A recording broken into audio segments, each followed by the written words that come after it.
Right now, the National Park Service is working to reopen all of its parks as quickly as possible following the month-long government shutdown, including Baltimore's own Fort McHenry.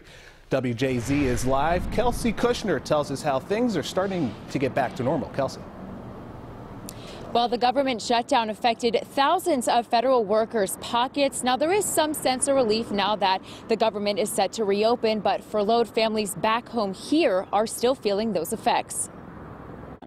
It's a temporary sense of relief after 35 days of a record-breaking shutdown. President Donald Trump announced a deal that sent 80,000 federal workers back to work. Park rangers reopened local landmarks like the Fort McHenry on Sunday morning at 9 a.m. for visitors brave enough to take on the winter weather. But some people, like Richard Croner and his wife Mary, are approaching the shutdown cautiously.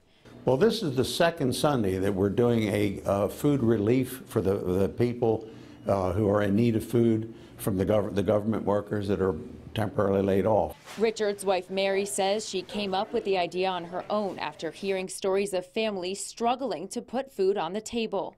My heart was just being touched to do this for the government people.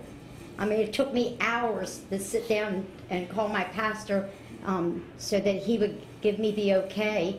Today at the Calvary Chapel, with the help of volunteers, they handed out bags full of groceries to more than 42 furloughed workers who still haven't received a paycheck and are worried in 3 weeks they'll be back in the same position. They're now in the same boat as a lot of our regular people that come on to the food ministry on Tuesday. They're unemployed. They have bills to pay. They have families to feed. It's important. They're going through a rough time. Also helping with relief, MDOT announced they're extending free transit for all government workers feeling the pinch. And Loyola University invited government workers and their families to McGuire Hall for Mass and a free brunch. We just don't really have a real sense of what it is to worry about, whether you're going to be able to maintain a roof over your head, whether you're going to be able to pay your mortgage, your rent, the dentist bill. President Donald Trump says February 15th is the deadline for Congress to approve another continuing resolution to fund the government. And the Croners say they're ready to start over with donations for those who might need it. If the occasion rises, if we need to, yes, we will be doing it in the future.